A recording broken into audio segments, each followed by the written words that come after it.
First 1, 2, 3, 4 పేజీలు మీరు చదవాల్సిన అవసరం లేదనమాట.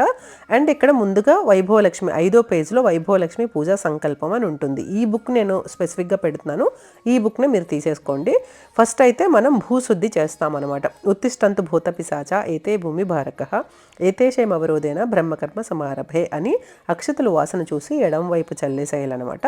తర్వాత మమ అని చెప్పి ప్రాణాయామ 3 సార్లు ఎడమవైపు నుంచి గాలి పీల్చి కుడివైపు వదిలేయడం, కుడివైపు నుంచి గాలి పీల్చి ఎడమవైపు వదిలేయడం, ఈ ప్రాసెస్ చేయాలి. తర్వాత దండం పెట్టుకుని ఆత్మశుద్ధి అపవిత్ర పవిత్రోవా యదవస్థాంగ తోపివా యస్మరేత్ పుండరీకాక్షం సబాహ్యంతర శుచి పుండరీకాక్ష పుండరీకాక్ష పుండరీకాక్ష అనుకుంటూ ఎడం చేతితో నీళ్లు పట్టుకొని కుడి చేతి బొట్టన వేలుతో మన పైన, అలాగే దేహశుద్ధి అండ్ మన స్థల శుద్ధి, మనం ఏమైతే వాడుతున్నామో పూజా సామాగ్రి వాటి శుద్ధి చేసుకొని పూజ అయితే ప్రారంభించాలి.